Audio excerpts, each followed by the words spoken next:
Hello, everyone, and welcome back to Movin' Right Along, a Muppet TV program podcast brought to you by toughpigs.com.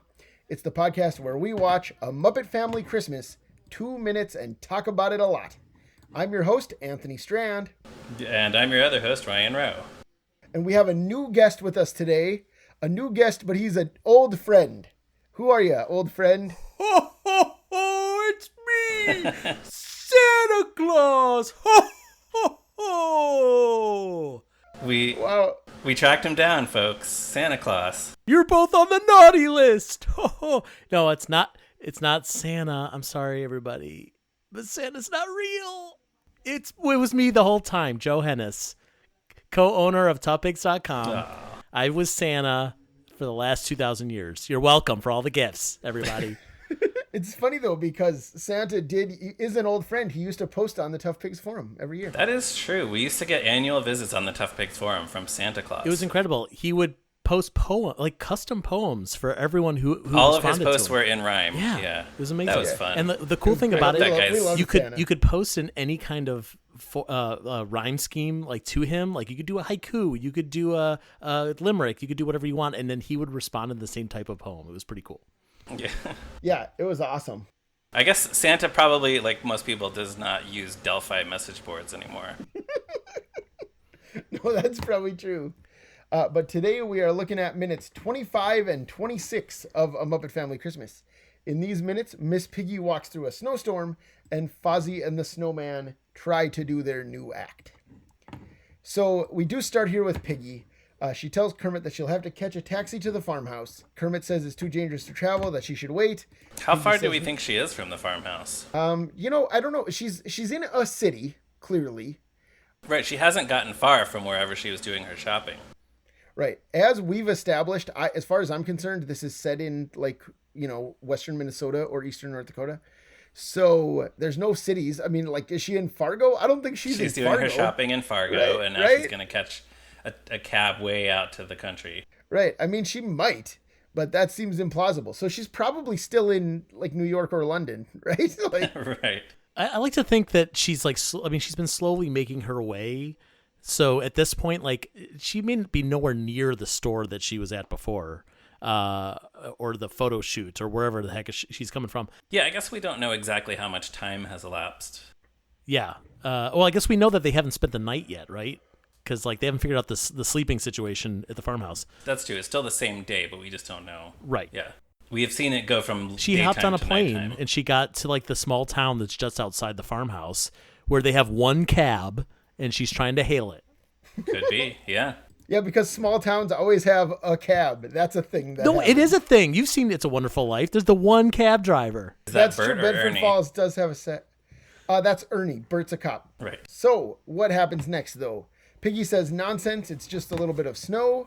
Yeah, once again, she's trying to bend reality to her will. If she believes that it's just a little bit of snow, it's just going to be a little bit of snow. Well, she's a tough broad. I mean, she can handle a little bit of snow. It's no big deal.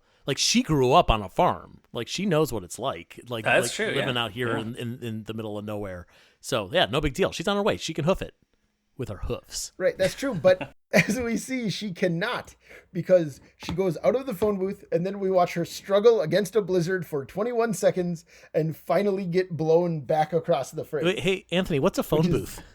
A phone booth. That's, it's from Superman, Joe. Oh, I love that guy. It's what Superman changes in. Yeah, Yeah. So that's what she was doing. She was changing into her superhero outfit while she was on the phone with Kermit. She was changing into her Wonder Pig outfit, yes.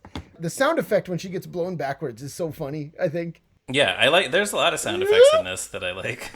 Yeah. But yeah, we see, so her hat flies off, and then the whole phone booth flies away behind her, and then, Miss Piggy herself just can no longer withstand the force of this, of the elements. I appreciate the way that escalates, where first the hat flies off. Of course, it's going to fly off. It's just a hat.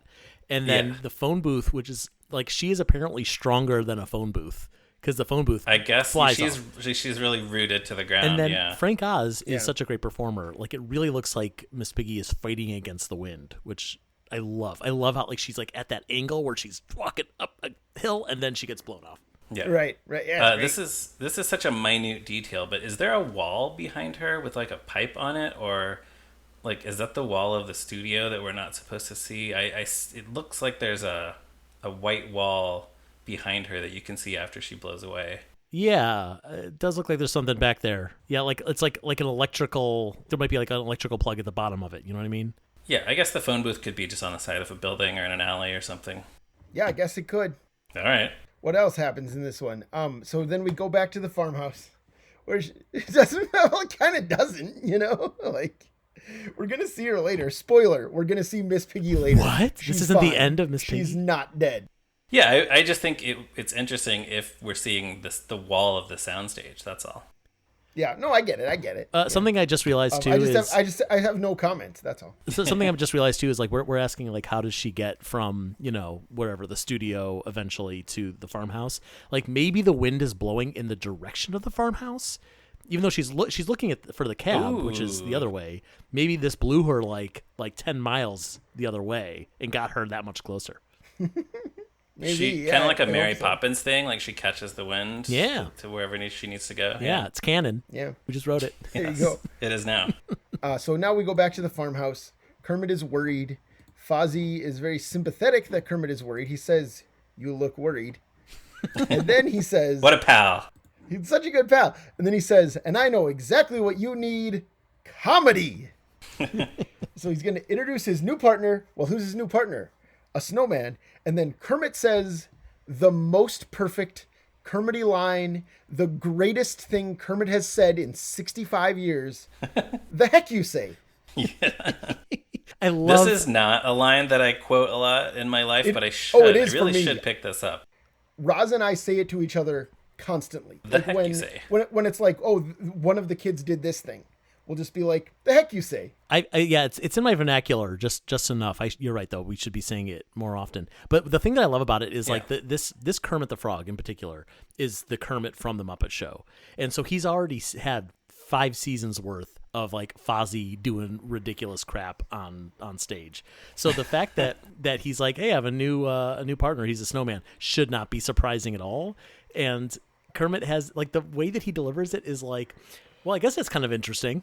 I mean, that's a new one. Right, exactly, yeah. His delivery of it is just dry enough that it's like, yeah, well, all right, here's another one. Right. To me, it's like you say, it's Muppet Show Kermit in a nutshell. It really is. It's wonderful. What a guy. And then Fozzie tries to get Kermit to go outside, and Kermit says it's too cold. They argue about this for a while, but how is that argument resolved, gang? The snowman comes in and asks if he can warm up. The snowman comes in to warm up. That is how cold it is outside. I do want to point so one good. thing out, but like just before that, where Fozzie's leading Kermit to the door, he's like holding on to Kermit's arm, and Kermit's arm looks so fragile in that, like it's kind of like held by a thread on his little body. I'm just so afraid that Fozzie's just gonna yank it off. It's got those floppy, soggy arms. That's what I'm saying. Like Bert. Fozzie's human hands can rip that floppy, soggy arm right off. Joe's doing floppy, soggy arms. That's like that like when people think of Kermit doing the yay and like Kermit's arms, like they don't really do it, but they're like noodles like in the air. Yeah, they're very pliable. Yes. Mm-hmm.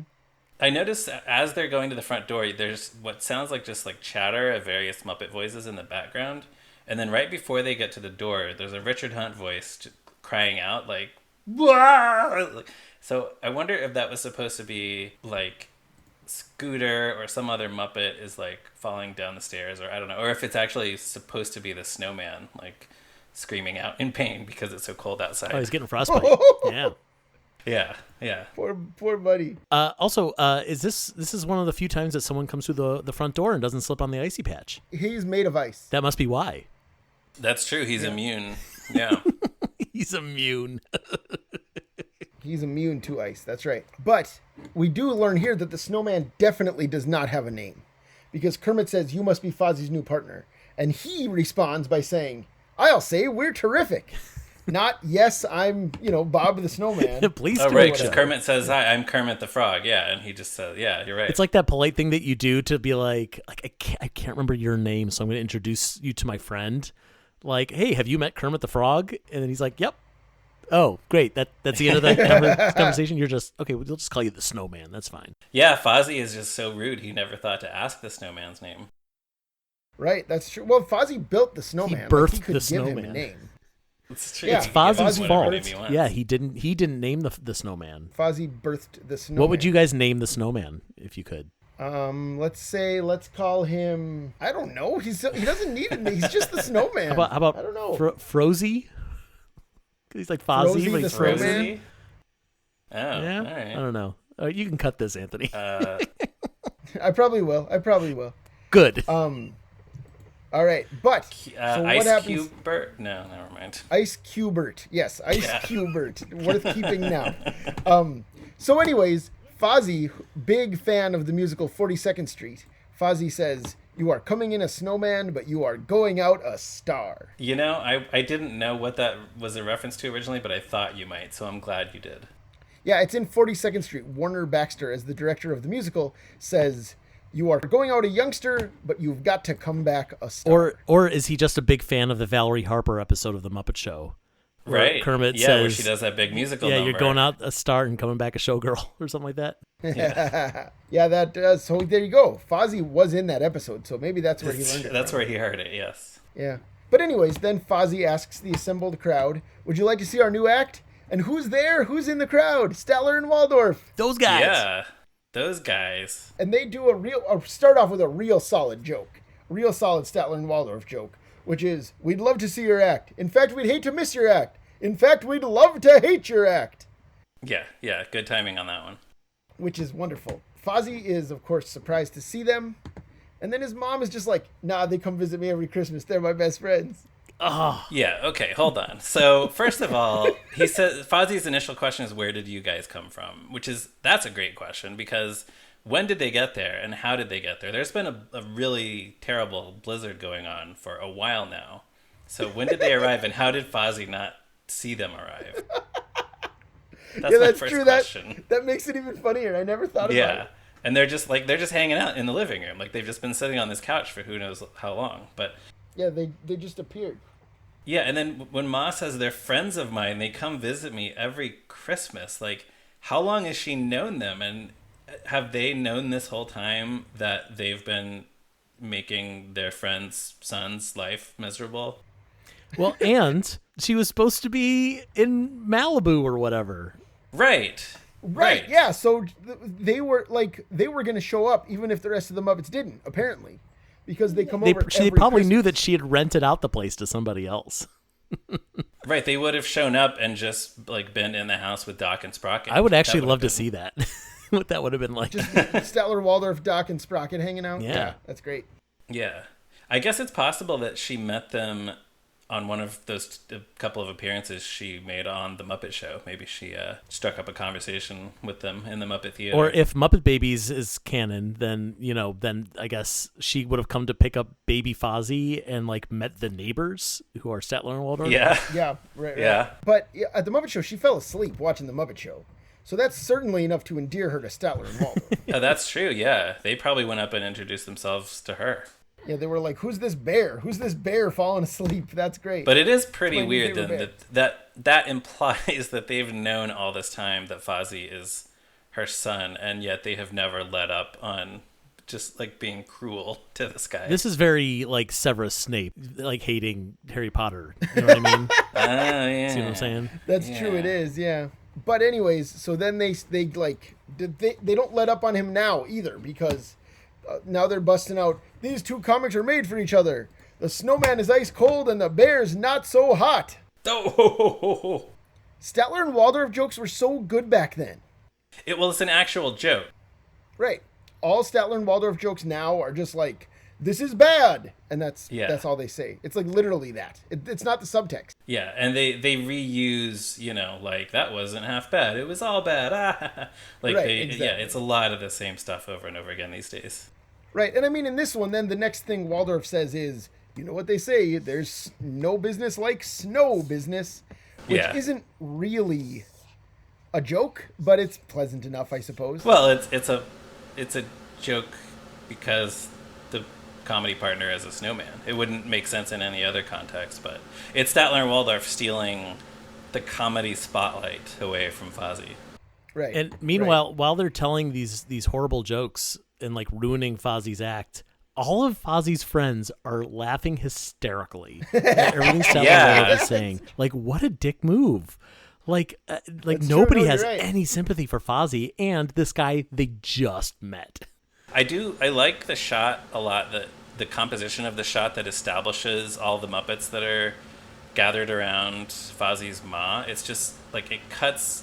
Fozzie's like, "What are you doing here?" And then it cuts to his mom, just surrounded by a screen full of Muppets. Like a bunch of them are the members of the Electric Mayhem, and then there's like a honker and just some random monsters from Sesame Street. I love that kind of stuff. Just seeing all the Muppets from the different properties mixed and matched. The thing about that shot though is I don't know who's puppeteering some of those characters, but they're definitely not like the A-listers because they are just staring straight ahead. Some of them are a little moving. stiff. Yeah, like I noticed Pops is in there, and he's just kind of just like very he's pretty rigid. Specifically, Crazy Harry and some of the Sesame Street monsters are just like their eyes look wide open, their mouths are hanging open, and it's just like yeah, it's kind of unsettling. Although it's probably hard with Crazy Harry, just because of his design, to make him not look like he's always going. Right. It kind of fits for him. Yeah. But we also don't see him just sitting there and not moving very often. He's usually fidgety, you know? He's usually in action, yeah. Right. So then, at the end here, Fozzie tells the snowman to do the straight line, and that's where we end. So any other thoughts about these 2 minutes before we go? That's all I got. Actually, the only other thing that I wrote down was when the snowman walks in, he's got this cute little waddle. Like, he kind of like shakes his butt a little bit while he walks in. It's pretty cute. Cute. Yep. All right. So that brings us down to the end. We'll be back tomorrow with another episode of Moving Right Along. So come back then. Goodbye. Bye-bye. Bye.